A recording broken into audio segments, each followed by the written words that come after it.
کیا تم نے نہیں دیکھا کہ تمہارے پروردگار نے ہاتھی والوں کے ساتھ کیسا معاملہ کیا؟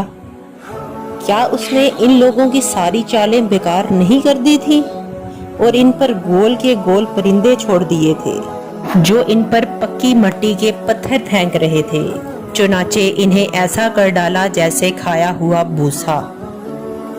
یہ ابرہہ کے لشکر کی طرف اشارہ ہے جو کعبے پر چڑھائی کرنے کے لیے ہاتھیوں پر سوار ہو کر آیا تھا۔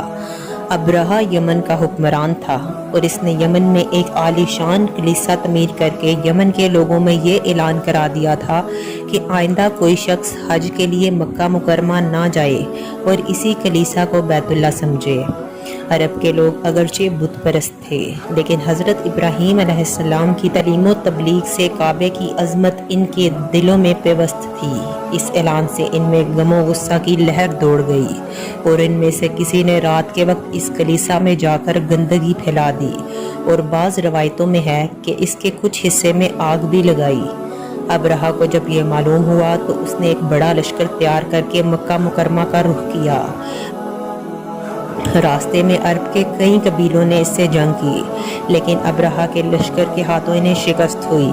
آخرکار یہ لشکر مکہ مکرمہ کے قریب مغمس نامی ایک جگہ تک پہنچ گیا، لیکن اگلی صبح اس نے بیت اللہ کی طرف بڑھنا چاہا تو اس کے ہاتھی نے آگے بڑھنے سے انکار کر دیا اور اسی وقت سمندر کی طرف سے عجیب و غریب قسم کے پرندوں کا ایک گول آیا اور پورے لشکر پر چھا گیا۔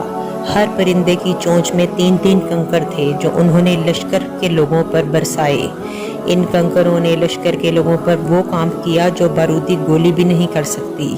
جس پر بھی یہ کنکری لگتی اس کے پورے جسم کو چھیدتی ہوئی زمین میں گھس جاتی۔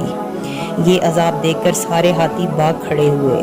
لشکر کے سپاہیوں میں کچھ وہیں ہلاک ہو گئے اور کچھ جو بھاگ نکلے وہ راستے میں مرے، اور ابرہہ کے جسم میں ایسا زہر سرایت کر گیا کہ اس کا ایک ایک جوڑ گل سڑ کر گرنے لگا۔